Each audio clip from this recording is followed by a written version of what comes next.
कक्षा 6 से बीएससी तक की भौतिक विज्ञान, गणित और विविध प्रतियोगी परीक्षाओं हेतु रीजनिंग एवं गणित की कक्षाएं निःशुल्क प्राप्त करें। इन कक्षाएं निःशुल्क वीडियो देखें और पढ़ें अर्जुन स्टडी चैनल के द्वारा।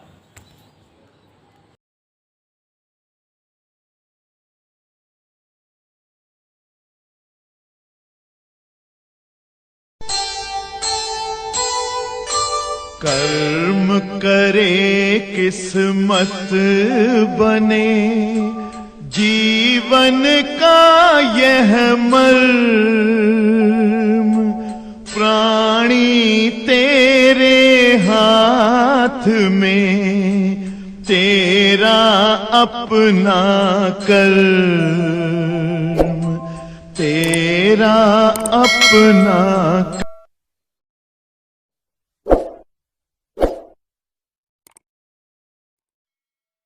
जो हम लोग गास प्रमेय नामक लेसन पढ़ रहे हैं। लेसन की रूपरेखा पहले ही बता दिए थे कि इस लेसन में हमें पढ़ना क्या है। ठीक है, हम लोग घनकोण पढ़े, वैद्युत फ्लक्स पढ़े, क्षेत्रफल सदिश पढ़े। इन तीनों की सहायता से गास प्रमेय क्या है इसको पढ़े। आपको बताएं कि अगर कोई बंद पृष्ठ हो तो इससे होकर गुजरने वाला वैद्युत फ्लक्स परिणामी आवेश का 1/ε0 गुना होता है। माने हम लोगों ने यही पढ़ा, कुल वैद्युत फ्लक्स बराबर 1/ε0 × Q। इसी को कहते हैं गॉस की प्रमेय। और बेटा आपको यह भी समझाया कि गॉस प्रमेय जो हम पढ़ते हैं किस लिए पढ़ते हैं, क्योंकि गॉस प्रमेय का हमारे दैनिक जीवन में फायरिंग बेटा 3 उपयोग है। हाउ मेनी उपयोग? 3 उपयोग है गॉस प्रमेय का। पहला उपयोग है कि गॉस प्रमेय यदि हमें आती रहे तो गॉस प्रमेय के द्वारा हम वैद्युत क्षेत्र की तीव्रता निकाल सकते हैं। और सुषमा बेटा गॉस प्रमेय के द्वारा हम लोग जो है कूलाम नियम को सत्यापित कर सकते हैं। और गॉस प्रमेय का नॉलेज अगर हो तो गॉस प्रमेय के द्वारा विद्युत विभव ज्ञात कर सकते हैं। तो जैसा कि आप सभी बच्चे जान रहे हैं, गॉस प्रमेय के द्वारा विद्युत विभव, गॉस प्रमेय के द्वारा विद्युत क्षेत्र की तीव्रता, कूलाम का नियम, ये सब हम लोगों ने कल की क्लास में डिराइव किया था कि गॉस प्रमेय की मदद से कैसे विद्युत विभव आएगा, कैसे तीव्रता आएगी और कैसे कूलाम नियम आएगा। विभव कोर्स में नहीं है, इसलिए 2 ही बताए थे। अच्छा, उसके बाद बेटा आपको कल एक टॉपिक समझाए थे, आवेशीय पृष्ठ घनत्व समझाए थे ना। आपको बताए थे कि आवेशीय पृष्ठ घनत्व क्या है, सरफेस चार्ज डेंसिटी। समझाए थे कि कोई चालक हो, उसके इकाई क्षेत्रफल में जितना भी आवेश निहित होता है, चालकों के प्रति एकांक क्षेत्रफल में निहित आवेश की मात्रा आवेशीय पृष्ठ घनत्व कहलाती है। और आपको विभिन्न आकृतियों का आवेशित पृष्ठ घनत्व कल की क्लास में निकाल कर दिखाया था। और बेटा अगर कल वाली वीडियो देख लोगे यूट्यूब पे सुहाना पता कर लेना कैसे देखा जाता है, तो पूरा तैयार हो जाए, क्योंकि बहुत मस्त समझाए थे। आपको बताए थे कि आवेशित चालक गोला हो, आवेशित चालक गोला को खोखला गोला या गोली कोष भी समझते हैं, का अगर आवेशी पृष्ठ घनत्व बताना हो तो उसे छोटा सिग्मा से लिखते हैं। सूत्र Q/A होता है। हमने बताया था कि किसी चालक गोले के प्रति एकांक क्षेत्रफल में निहित आवेश की मात्रा आवेशित चालक गोले का आवेशीय पृष्ठ घनत्व कहलाता है। और इसे हम लोग छोटा सिग्मा से व्यक्त करते हैं। और आवेशित पृष्ठ घनत्व छोटा सिग्मा बराबर Q/4πr², ये आया था। फिर इसी तरह से हमने आपको चालक गोले के कारण आवेशीय पृष्ठ घनत्व बताया था कि अगर अचालक गोला हो, माने ठोस गोला, उसके कारण आवेशीय पृष्ठ घनत्व किससे लिखा जाता है? 2 से। Q/V, माने वहां परिभाषा बनी थी कि किसी अचालक गोले के प्रति एकांक आयतन में निहित आवेश की मात्रा अचालक गोले का आवेशी पृष्ठ घनत्व कहलाता है। भाई द वे यहाँ हमसे मतलब नहीं है, इस लेसन में सब कुछ हम पढ़ा चुके हैं, केवल 5 डेरिवेशन पढ़ने हैं। ठीक है, पहला डेरिवेशन आपके सम्मुख है कि अगर कोई चालक गोला हो, अगर हम चालक शब्द कहें कि कोई गोला हो और चालक हो तो इसका मतलब वो खोखला गोला है। कुछ लोग खोखला गोला भी कह सकते हो या गोली कोष कह सकते हो। तो कोई आवेशित, माने उसको हम आवेश देकर चार्ज किए हैं, आवेशित चालक गोला या आवेशित खोखला गोला हो और उसके कारण वैद्युत क्षेत्र की तीव्रता निकालनी हो, वह भी कूलाम नियम के द्वारा, तो कैसे प्राप्त होगी?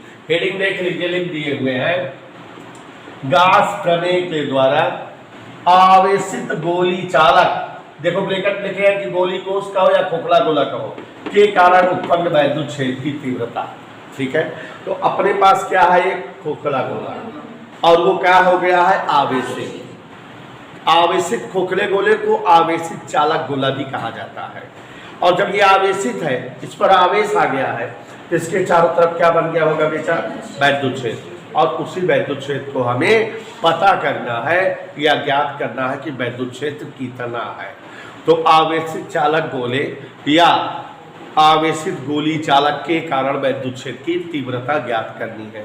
तो सबसे पहले मान ले रहे हैं कोई एक O केंद्र और R त्रिज्या का खोखला गोला है। यहां देखो, O केंद्र और R त्रिज्या का क्या मान लिए, इसे प्लस Q आवेश दिए, तो अंदर तो कुछ है नहीं, तो आवेश इसके संपूर्ण पृष्ठ पर एक समान रूप से वितरित हो जाएगा। यह भी समझ में आया? देखो यहां लिख दिए हैं, माना Q कूलाम का एक बिंदु आवेश से R त्रिज्या का खोखला गोला आवेशित है और आवेश इसके संपूर्ण पृष्ठ पर एक समान रूप से वितरित है। हमको इस खोखले गोले के कारण वैद्युत क्षेत्र की तीव्रता गास प्रमेय के द्वारा निकालनी है। और याद करो, पीछे हमने आपको पढ़ाया था कि 7-8 लाइन हर डेरिवेशन में कॉमन है। 8 लाइन तैयार किए रहो, हर डेरिवेशन में वो इस्तेमाल हो जाएंगी। तो देखो ये खोखला गोला है, इसके कारण क्या पता करना है, वैद्युत क्षेत्र तीव्रता। तो जब खोखला गोला आवेशित है तो इसके कारण वैद्युत क्षेत्र तीव्रता 3 जगह बनेगी, खोखले गोले के बाहर किसी बिंदु पर, खोखले गोले के तल पर और खोखले गोले के भीतर। माने इस डेरिवेशन में कुल कितने डेरिवेशन, छोटे छोटे 3। तो हम खोखले गोले के बाहर किसी बिंदु पर तीव्रता निकाल सकते हैं, खोखले गोले के पृष्ठ पर निकाल सकते हैं या खोखले गोले के भीतर किसी बिंदु पर। एग्जाम में कोई एक पूछेगा, कह देगा किसी आवेशित खोखले गोले के बाहर स्थित किसी बिंदु पर वैद्युत क्षेत्र की तीव्रता बताओ, ऐसे कहेगा। या कह देगा आवेशित गोले के कारण तल पर जो है वैद्युत क्षेत्र तीव्रता बताओ या भीतर तीव्रता बताओ, कहीं पूछ सकता है। तो पहले हमने क्या किया, मान लिया वो केंद्र और R त्रिज्या का क्या है, ये कितने आवेश से आवेशित है, जैसा कि कल पढ़ाए थे कि अगर ये गोली चालक है तो इसका आवेशित पृष्ठ घनत्व पूछे तो किस अक्षर लिखा जाएगा। और सूत्र क्या होता है, आवेश बटा क्षेत्रफल Q/4 पाई r²। तिरछा गुणा कर दे बेटा, तो Q का मान आ गया कि नहीं। ये तो कल का ही टॉपिक है, इतना समझ में आया। अब बेटा हमने बताया कि इसमें क्या हेडिंग रहेगी, 3। तो देखो इसमें 3 हेडिंग। पहला पार्ट का रहेगा इस आवेशित गोली चालक के बाहर कहीं कोई बिंदु P है और यहीं पर वैद्युत क्षेत्र की तीव्रता वेक्टर E ज्ञात करनी है। और यह बिंदु P मान लेते हैं गोली चालक के केंद्र से R दूरी पर है। यहां हेडिंग में क्या नाम लिखेंगे, आवेशित गोली चालक के बाहर स्थित बिंदु पर। यहां ध्यान से देखो जरा, 19 गोली चालक के बाहर कोई बिंदु है तो वहां पर तीव्रता निकालनी है। कहां कहां तीव्रता निकालनी रहेगी, 3 जगह। गोली चालक के बाहर निकाल सकते हैं, तल पर और भीतर। माने इस डेरिवेशन में कई डेरिवेशन बनते थे, समझ में आ रहा बेटा। हमने क्या मान लिया, एक गोली चालक है, कितने त्रिज्या का, कितना केंद्र है, उसे किस आवेश से आवेशित कर दिए, +Q आवेश से एक जो है गोली चालक आवेशित है और इसके कारण हमें वैद्युत क्षेत्र की तीव्रता निकालनी है। हम गोली चालक का आवेशी पृष्ठ घनत्व सिग्मा बराबर क्या सूत्र लगाए, Q अपान 4πr²। सिग्मा बराबर Q अपान, इस लिहाज से Q बराबर क्या हो गया, सिग्मा इंटू, इतना समझ आया। और बेटा कई खंड इसमें करने हैं, 3। पहला खंड आवेशित गोली चालक के बाहर स्थित, तुम जो है बाहर बिंदु पर निकालना होगा। थोड़ा मान ले रहे हैं कि माना चालक गोले के केंद्र O से R दूरी बाहर स्थित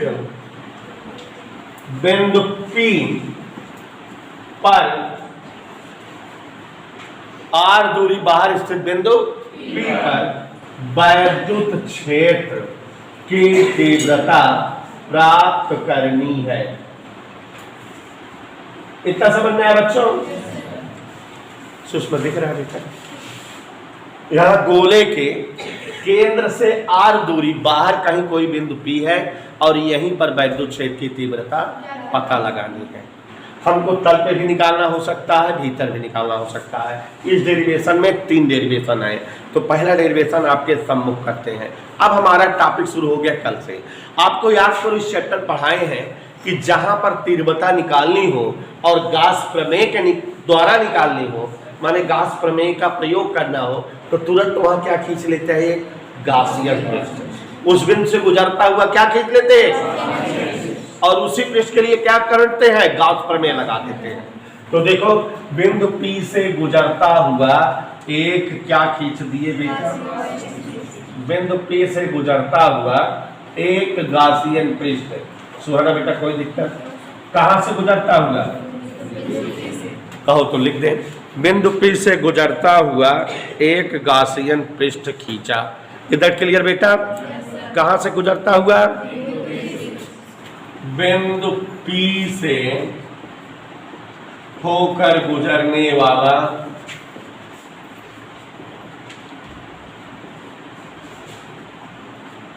एक गाउसियन पृष्ठ खींचा।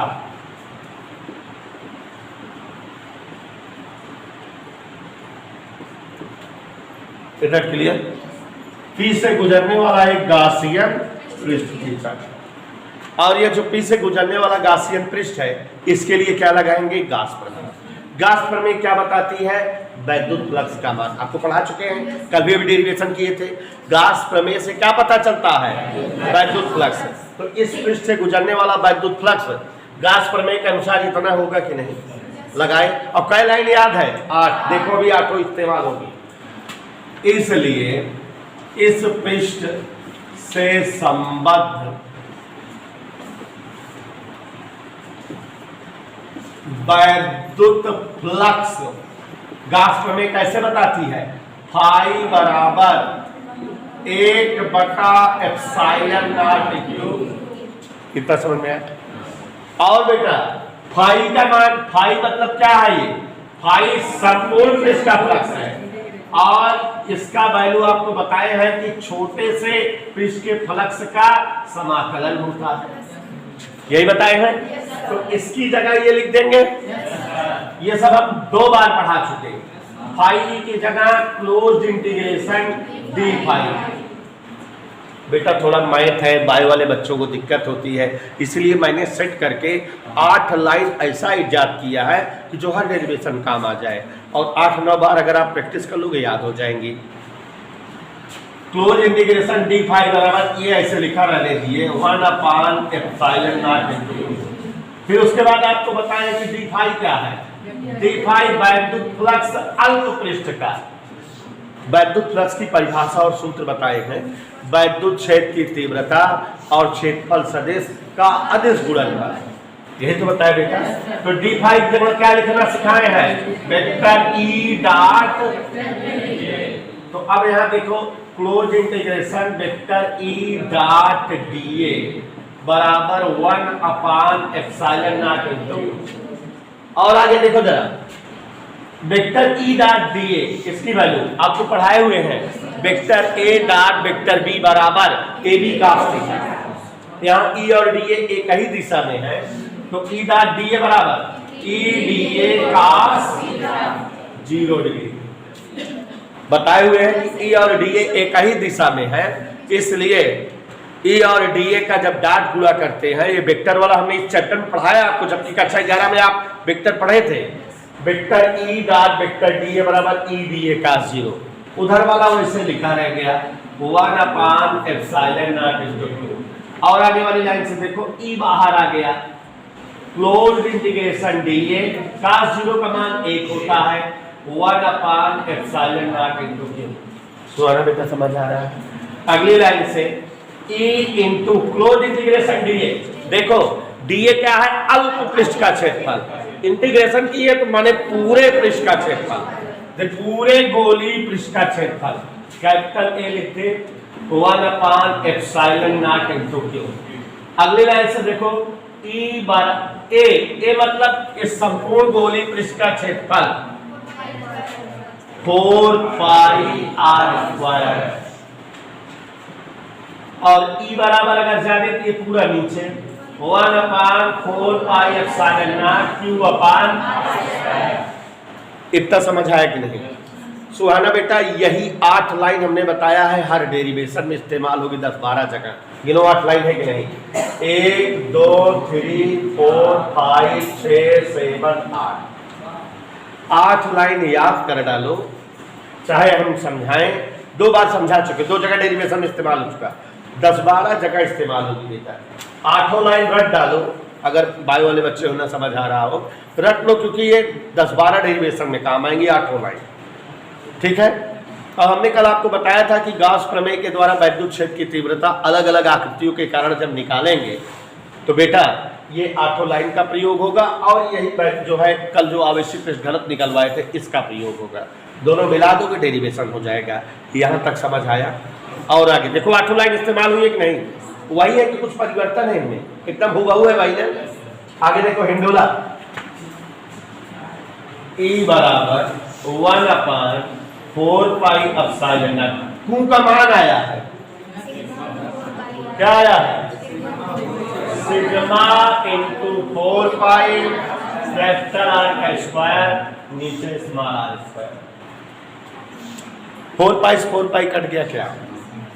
तो ये E बराबर सिग्मा बटे ε0, देखा 4π से 4π कट गया, कैपिटल R स्क्वायर बटे R स्क्वायर, ये डेरिवेशन हो गया।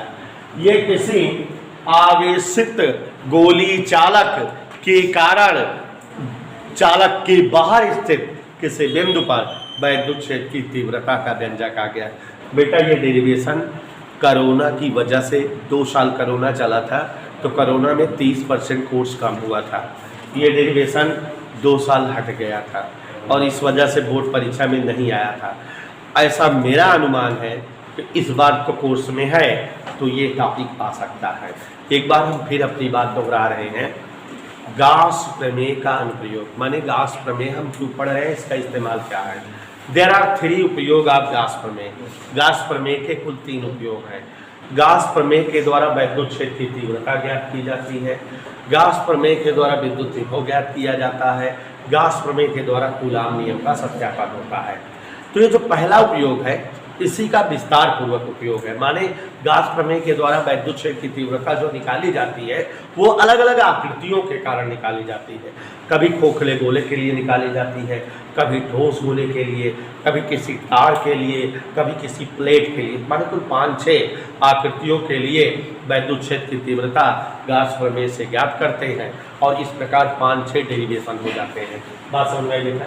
तो यहाँ पहला डेरिवेशन आप शुरू किए हैं गॉस प्रमेय के द्वारा, ये सब इंपॉर्टेंट है, 5 डेरिवेशन इंपॉर्टेंट है, खुद गॉस प्रमेय भी इंपॉर्टेंट है। 6 डेरिवेशन में 2 टॉपिक आ जाए जरूर, ठीक है, हर साल आवत है, 5 नंबर से कम आए जाए। तो डोला यहाँ पर देखा, गॉस प्रमेय के द्वारा विद्युत क्षेत्र तीव्रता निकालनी है अलग अलग आकृतियों के लिए। तो आज हम पहली आकृति के लिए वैद्युत क्षेत्र तीव्रता बता रहे हैं, ध्यान समझो बेटा, बहुत तोड़ मरोड़ के बताते हैं जिससे एक एक स्टेप क्लियर हो जाए। आप कहीं भी पढ़ोगे, मेरा दावा है कि मैं समझाऊंगा तो ज़्यादा फील होता है, कॉन्सेप्ट भी ज़्यादा क्लियर होता है, वैसे आप रटते हो। तो यहाँ ध्यान दो, किसी आवेशित खोखले गोले के कारण वैद्युत क्षेत्र की तीव्रता या आवेशित गोलीय कोष के कारण वैद्युत क्षेत्र की तीव्रता या आवेशित चालक गोले के कारण वैद्युत क्षेत्र की तीव्रता, चाहे बेटा चालक गोला कहो, चाहे गोली कोष कहो, चाहे खोखला गोला, तीनों का मतलब एक ही होता है। तो देखो ऐसा हेडिंग डालती है, आवेशित गोली चालक या गोली कोष या खोखले गोले के कारण उत्पन्न वैद्युत क्षेत्र की। अब जो है खोखला गोला होना चाहिए ना, तब तो उसके कारण तीव्रता आएगी। तो मान लिए O केंद्र और R त्रिज्या का एक जो है खोखला गोला है, O केंद्र और R त्रिज्या का, जिसे कितना आवेश देकर आवेशित कर दिया, तो +Q आवेश से ये आवेशित हो गया। इसको लिख दिया मैंने कि R त्रिज्या O केंद्र का एक खोखलू गोलू है, जिसे जो है हम +Q आवेश से आवेशित किए। अब इसका आवेशित पृष्ठ घनत्व निकालें। हर डेरिवेशन में आवेशित पृष्ठ घनत्व तो पहले निकाला जाएगा। जो लोग कल पढ़े थे क्लास में उन्हें याद होगा, बाकी लोग याद करो, रोज नहीं आओगे तो भुगतोगे, क्यों ना? तो आवेशित पृष्ठ घनत्व तो सिग्मा बराबर Q/4πr²। तिरछा गुणा कर दो, हर डेरिवेशन में Q का ही मान निकाला जाता है। Q बराबर सिग्मा × 4πr², एक समीकरण बन गया। समझ आया बेटा? ये Q का मान आ गया। अब बेटा हमने यहीं पर आपको थोड़ा सा और परेशान किया कि आवेशित गोली कोष के कारण तीव्रता 3 स्थितियों में आती है, गोली कोष के बाहर, गोली कोष के तल पर या गोली कोष के। एग्जाम में हमसे कोई एक पूछेगा, ठीक है, लेकिन हमको पढ़ना तीनों है। तो देखो पहले हम गोली कोष के बाहर किसी बिंदु पर तीव्रता निकालेंगे। तो पहले P की स्थिति मान लिए, माना गोली कोष के केंद्र से R दूरी पर एक बिंदु P है बाहर गोले के, जहां पर तीव्रता वेक्टर की ज्ञात करनी है। तो देखो को लिख दिए हैं, आवेशित गोली चालक के बाहर स्थित बिंदु P पर, ये हेडिंग है, यहाँ पर लिख दिए, माना चालक गोले के केंद्र O से R दूरी बाहर स्थित बिंदु P पर वैद्युत क्षेत्र तीव्रता प्राप्त करनी है।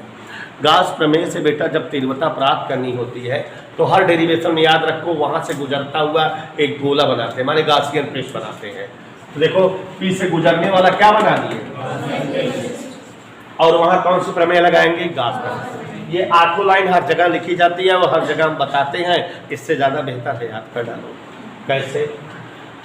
वैद्युत फ्लक्स फाई बराबर 1/ε0 आपको बताया है कि ये वैद्युत फ्लक्स संपूर्ण पृष्ठ का है, तो अल्प पृष्ठ का इंटीग्रेशन करोगे तो फाई आ जाएगा।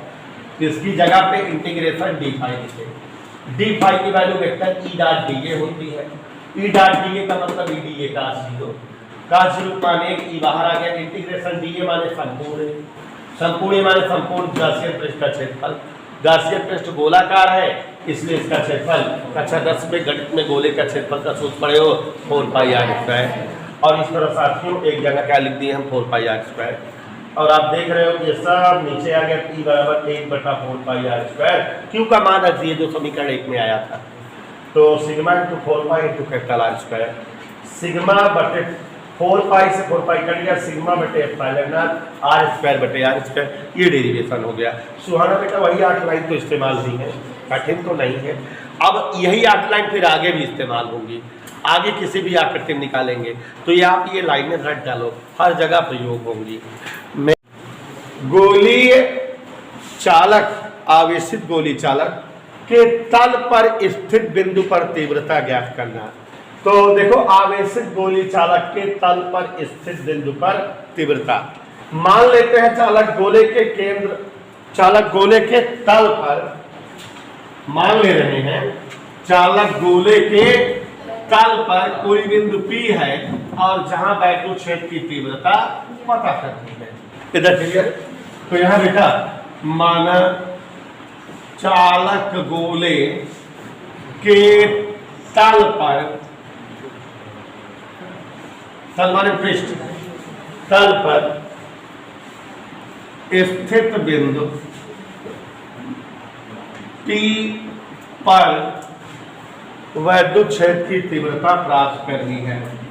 वैद्युत क्षेत्र की तीव्रता प्राप्त करनी है।